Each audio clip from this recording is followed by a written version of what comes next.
vous ne recevez pas la puissance de Dieu pour vous satisfaire vos besoins. La puissance qui vient, elle ne vient pas pour vous donner le mariage. La puissance, là, elle ne vient pas pour t'acheter une maison. Elle vient pour qu'on témoigne de Christ. Est-ce qu'on est ensemble? C'est pourquoi il y a des points que je n'ai pas abordés quand j'ai parlé du cœur, qui est très important. Matthieu chapitre 11, verset 28. Jésus dit ceci. Il dit, venez à moi vous tous qui êtes fatigués et chargés.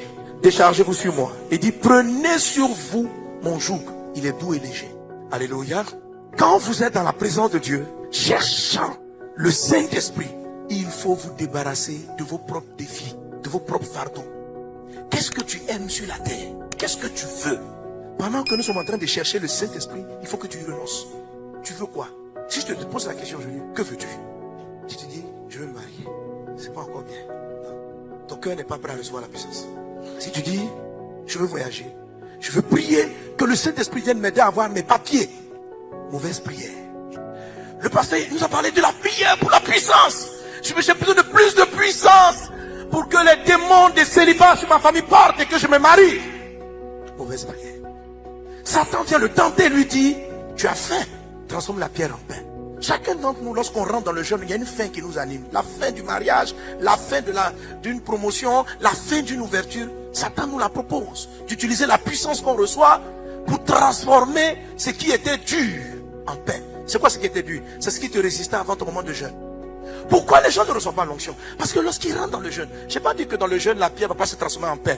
Mais la puissance pour conquérir le monde nécessite un renoncement. Nous sommes là pour conquérir. Tous ceux qui rentrent dans 21 jours de jeûne pour se marier ne conquièrent pas la terre. Non, non, non, non, non, non, non, non. À la limite, ils vont transformer la dureté de leur fiancé en pain pour qu'ils puissent les fiancer. C'est tout. Mais tu as cédé. Tu as échoué ta mission. Transformer une pierre en pain, c'est pas un péché. Mais pourquoi Satan a-t-il mis une telle tentation? Ça a été une tentation dans le désert de s'occuper de ses propres besoins. N'utilisez pas le Saint-Esprit pour vous marier. N'utilisez pas le Saint-Esprit pour vous donner de la promotion. Ne cherchez pas le Saint-Esprit pour vous ouvrir des portes pour votre vie personnelle. C'est ça? Il va vous le donner. Il va vous le donner. Mais vous n'allez pas conquérir. Et puis ce que vous faites, ça ne plaît pas à Dieu. C'est pourquoi je parle du cœur des témoins conquérants. Leur cœur. Leur seul but. Se décharger lui-même de ses fardeaux. Donc Jésus n'a pas mangé. Satan a dit transforme la pierre en pain. Il a renoncé à la faim pour faire la volonté de Dieu. Ce que je dis, ça te fait mal. Mais je te dis, renonce à ton jeûne et prière pour ta promotion professionnelle. Renonce-y. Voilà. Donc tu peux jeûner et prier pour ta promotion. Mais je parle de témoins conquérants. Ici, nous, on est dans un thème précis. Tu prends ce fardeau-là, tu viens vers Jésus. Tu dis, Seigneur, voilà mon fardeau. Je veux me marier. Je veux une promotion. J'espérais que quand j'allais arriver à la conférence ou sortir de là, j'aurais eu tous mes documents pour résider. Mais ton serviteur pasteur Nobo est venu me dire de ta part de me décharger sur toi de mon fardeau à moi. J'ai faim, je mets ça sur toi, Jésus. Il dit, venez à moi vous tous qui êtes fatigués et chargés, je vous donnerai du repos. Et puis il dit, prenez mon joug sur vous. Il est doux et léger. Et vous trouverez du repos pour vos âmes. C'est quoi le joug de Jésus? Le salut des âmes. C'est tout ce fardeau. Que les âmes soient sauvées. Jésus a un joug. Jésus a un fardeau. Jésus a un besoin. Jésus souffre de voir tous ces gens malades. Jésus veut les sauver. Mais il cherche quelqu'un. Pour trouver ces personnes, il faut que les gens renoncent à leur propre challenge. Est-ce que vous voulez y renoncer? Vous êtes déjà découragé de mon message? Oui, je pensais qu'il allait prier pour que je me marie. Pourquoi pensez qu'il va donner un thème comme ça, témoin conquérant? Il va nous donner le thème, décanter les situations du mariage impossible. Amen. Il faut renoncer à soi. Il faut se décharger. Maintenant, Jésus vous dit quelque chose. Il n'y a personne qui ayant quitté à cause de moi et de l'annonce de la bonne nouvelle n'obtienne sur cette terre au centuple des maisons, des amis. Il y a un moment donné où vous devez quitter ce qui vous tient le plus à cœur pour devenir des témoins. Vous déchargez sur le Seigneur, lui dit, Père, je te fais confiance pour mon mariage, je te fais confiance pour l'enfantement. Je sais que tu cherches un enfant, je sais que tu en veux, mais renonce.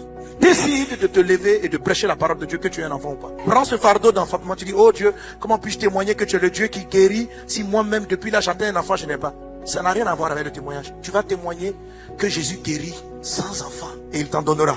Mais pour le moment, décharge-toi sur lui et prends son fardeau.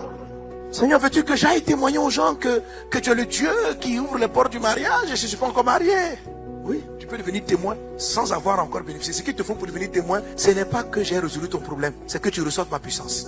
Le Saint-Esprit. Il n'a pas dit, je résolverai vos problèmes et vous serez les témoignages que vos problèmes ont été résolus. Non, vous recevrez une puissance. Donc, il ne cherche pas à résoudre ton problème. Tu reçois la puissance et tu seras un témoin. Et Dieu te dit, il n'y a personne qui ayant quitté.